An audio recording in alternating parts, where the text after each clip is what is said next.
feeling I get every time I see Saquon Barkley in that Philadelphia Eagle uniform. This is Tim's New York Giants Twin Talk, powered by My Big Blue LLC. Right now, the New York Giants are the only ones rooting for the meteor in this version of Armageddon.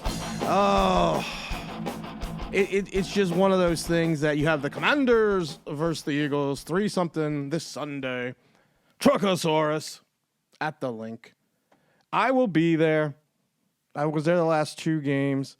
And it's funny, though, because I'm surrounded by Philadelphia Eagle fans.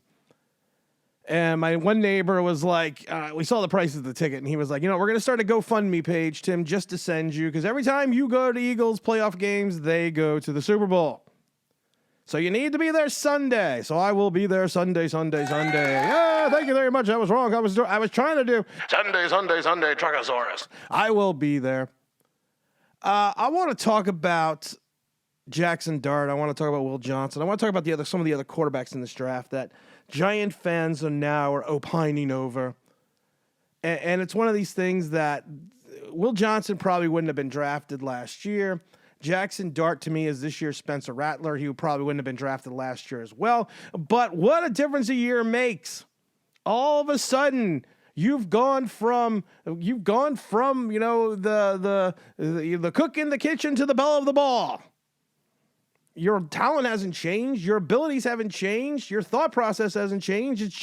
It's a year that is lacking in perpetuity in reference to the quarterback.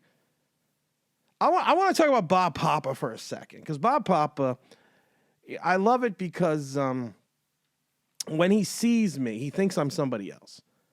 He got a little perturbed at me when I asked the question at the Giant Town Hall to Daniel Jones, which was very apropos because I turned out to be 100% right. People said, "You're mean." No, I just asked an honest question, and Daniel Jones couldn't answer it, and he's gone. And then Bob called me out and said, "You're this guy on Twitter." I'm like, "Bob, I don't even follow you on Twitter." Then I've seen him a couple times within the Giants offices, and there was not too long ago. It was at the Giant rookie symposium. And I tried to wave to him. He kind of just blew me off because he thinks I'm somebody, but I'm not. Because I don't argue with him on Twitter. I don't even talk to him on Twitter. But he's also got the gig on the NFL Network or NFL Radio, whatever the hell it's called. And then he was talking about the Bears hiring Ben Johnson, giving all this money in the world to Ben Johnson to come on over to the Chicago Bears to tutor Caleb Williams. And during this conversation, and it was with Manti Te'o, he literally spoke and said, he thought the Bears should have gone with a seasoned hire, with a veteran head coach. Because you're bringing in this rookie head coach who is an offensive coordinator. He's known to be an offensive guru. And you are single, I can't even say the word right now because I can't even talk. But you're bringing him in to basically be the linchpin to move Caleb Williams to the next level. And the head coach shouldn't just be an offensive coordinator. The head coach should be the guy that oversees the totality of the team. He shouldn't just be brought in to fix one guy, to fix one part of the team. He should be the person that oversees and runs all operations.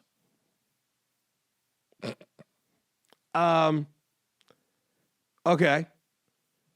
And he thinks Ben Johnson will do fine, but that should not be the singular focus on the team. Basically, what it was breaking down, the singular focus of the team should not be to fix one player.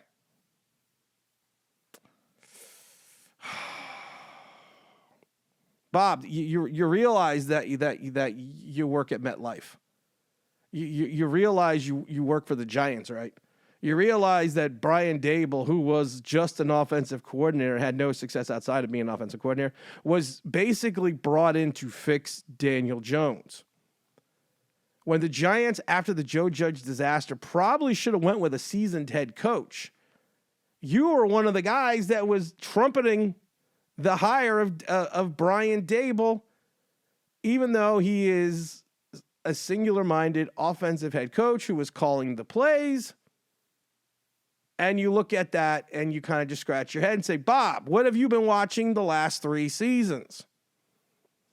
I understand you're doing this for the totality of the NFL, but you have a body of work of an offensive head coach whose offense doesn't work, who was brought in to fix a guy and basically oversee the offense, and he was only a coordinator, and you thought 3 years ago it was a great hire.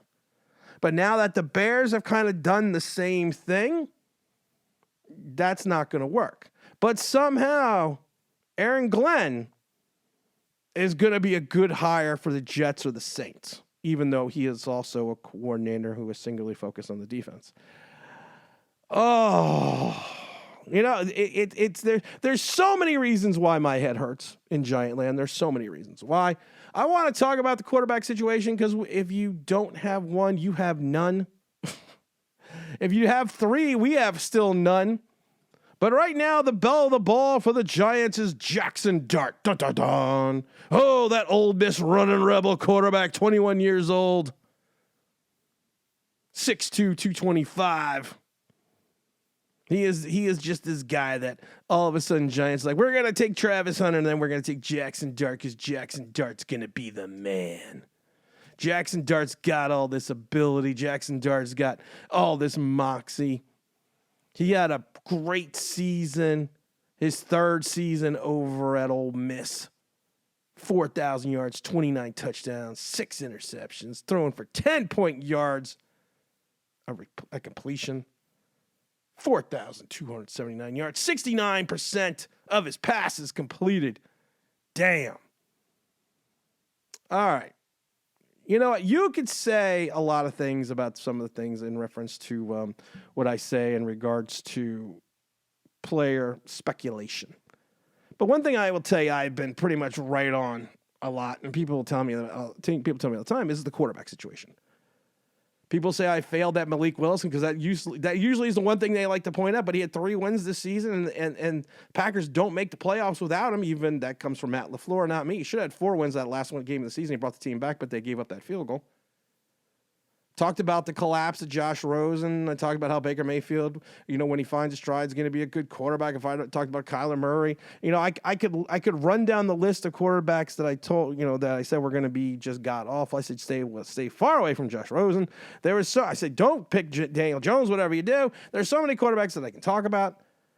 So when I look at Jaxson Dart, I see a guy that if you break down the totality of his season and look at it from a perspective. He had 19 touchdown passes in 4 games. And you're going to say to me, Tim, well, that's really good. Okay, well, let's look at the talent level. And I had to look up this team. He had a big game at the start of the season, 5 touchdown passes against Furman. You know what Furman is, which I crack up? It's the top private liberal arts university in South Carolina. Furman football has been known to produce massive players, massive amounts of NFL talent. You have to go all the way back to Dakota Dozer, John Keith, Desmond Kitchens, Jerome Felton, Joel Bell, Colin Anderson, Stephon Jennings. Are you seeing a pattern here? His next big game, his 4 touchdown games, 70% of his passes, 382 yards, was against Southern Georgia. That powerhouse, Southern Georgia Eagles. Oh, my God. Southern Georgia is one of these big teams that no one wants to see. You never want to see Southern Georgia on your schedule.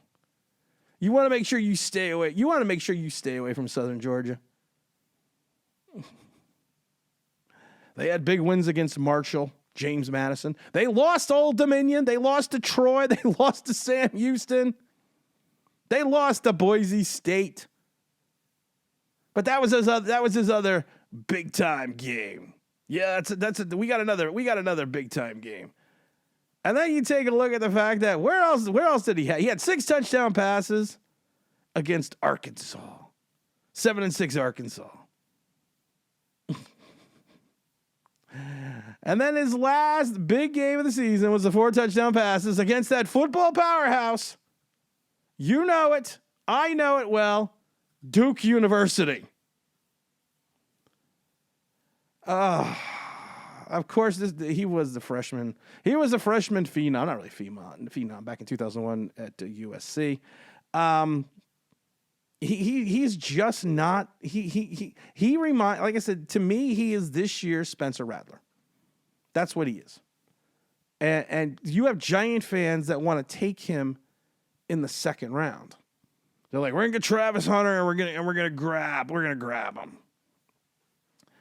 Listen, he does a lot of things that are fun. He's a dual threat guy, you know, and everyone in the NFL is looking for that next great dual threat guy.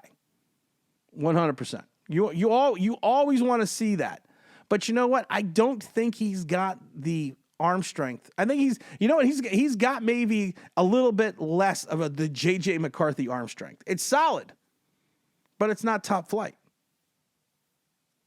It's not. And he has a problem. If you watch some of his games, he has a problem with ball placement. At times, he will put his players in position to get wrecked. He puts them in a vicarious situation where he is not protecting his wide receivers. Now, who does that sound like? And also, this is a guy that is not going to be a pocket passer. You're going to have to make him a Jalen Hurts style quarterback. That's what he's going to have to be. But he doesn't have that je ne sais quoi that we see over with that guy in Philly. He just doesn't seem to have that. Now, everyone likes his dual threat ability, but the problem is this. His dual threat ability leads to inconsistencies in his footwork, which leads to him throwing high at times. We talked about this with Drew Aller. And one of the things that he does that really bothers me right off the bat is this is a guy that if you watched him play against top flight competition, against better competition, watch his game against Kentucky. And then talk to me. It's a guy that when shit breaks down, he abandons that first read, and the first thing that he wants to do is run. To me, he abandons the initial read too quickly and then wants to take off. If you and the other thing is, listen, we don't know what exactly size he is yet. He says listed as 6'2". But is he college 6'2"? He's not going to be that drop back passer. He's not going to be that statuesque Eli Manning, Phil Simms. He's not going to be Chuck and Charlie Conley. He's not going to be that guy that's going to stand there in the pocket and look downfield and wait till his receivers breaks his route. You know, he's not going to be that because that's not what he does. He's not the prototypical drop back passer. And if you do that for an extended period of time, you watched it in college, his statistics just drop off the planet. And like I said before, he has struggled 4 years in college in reference to moving the chains against good defenses. If you watched, it's not a dip, it's not a blip. It's a notable fall off the cliff in regards to his production against high value teams. He is a running quarterback. That's what he does.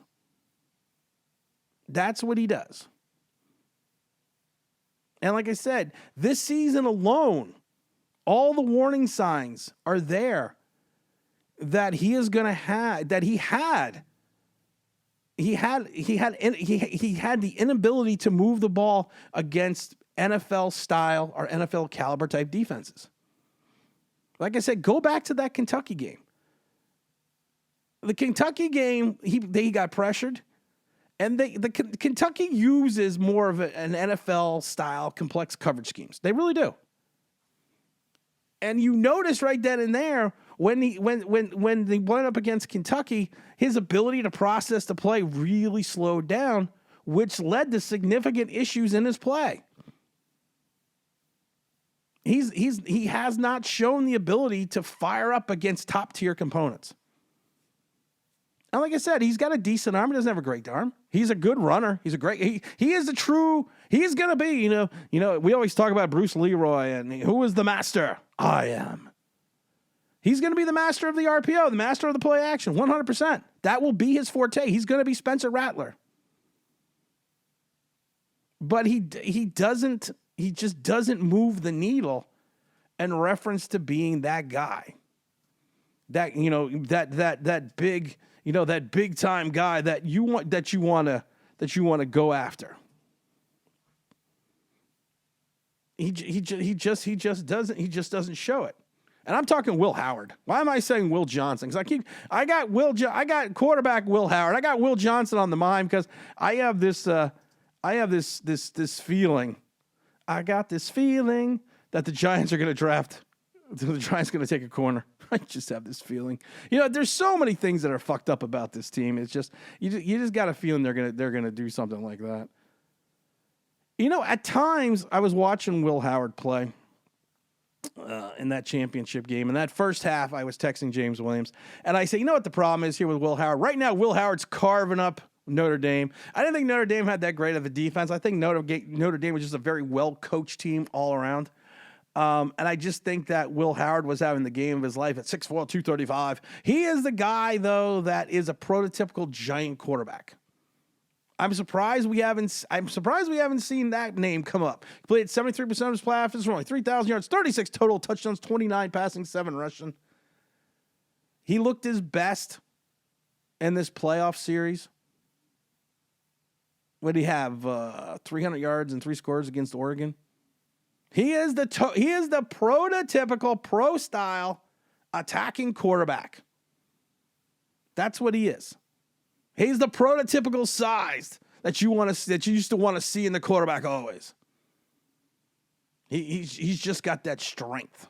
He's just got that. You know what? You know what's actually one thing. He's comfortable playing under center. Jaxson Dart, you can't play under center. If you want a quarterback that you want to play under center, this kid's got nice, clean footwork operating under center. You could see he's got a pro-style drop back. He really does. He's got a natural ability when he throws the ball. One of the things I really liked that I've seen with him all year is he throws with anticipation. He throws in the spot. He trusts his wide receiver. And for a guy that's his size, he's got the strength. He's got the ability to extend plays. He can push through that contact. You're not going to worry about him taking a big shot because he's a big kid. He's a big, strong kid. I think he's got the arm strength. Nice play action guy. But once again, 24 years old. That's what he's going to be as a rookie. He's another guy against what you would refer to exotic blitz packages. You watch his completion percentage drop. You're not going to get, we've talked about what Daniel Jones was before. Daniel Jones was a point guard that couldn't create his own shot. He's the same way. He has some inconsistencies in reference to ball placement. You know, you're really going to have, you know what, scouts are really going to have to do their due diligence on Will Howard. I like I said, to me, he's got, to me, if you're looking at a guy that has the size, the arm, the strength, and is comfortable under center and can run a pro-style offense, it's good. It's going to be him. If you are looking for that playmaker, you're looking for that point guard, you're looking for him to go off script, that ain't going to happen. That's not going to happen in the NFL because he just doesn't have that ability.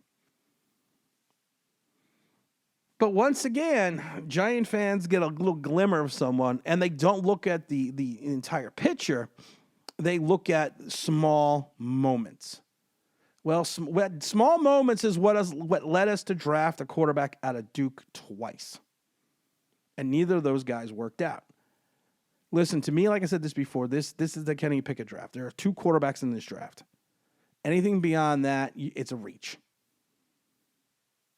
If you want to grab one of these guys in the late rounds, if you want to grab one of these guys in sixth or 7th round, you would have been better off last year taking Joe Milton. People laughed at me last year because I said I like Joe Milton. I thought Joe Milton had the size, had the strength, and if you took a look at it, he had the exact same stats that Anthony Richardson had the year prior, and he went in the first round.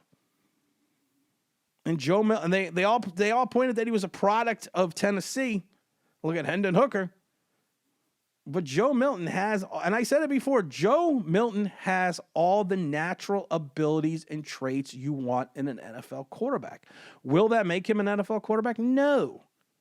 But he has all the natural abilities and traits.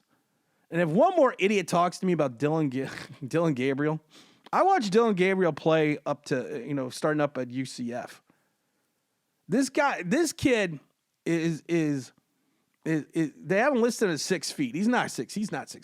If he comes in at 5'10" and a quarter, I'll be shocked. He looked like he was going to be something big till that injury.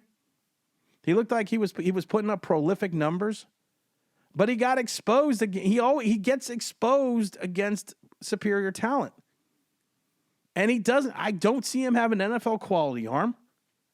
I don't see anything elite about him. He's not going to be a guy that's going to go off script and escape in the pocket. He's one of those guys, if you watch him going back to UCF, he has these major lapses in his mechanics, which leads to him hesitating throwing the ball over the middle.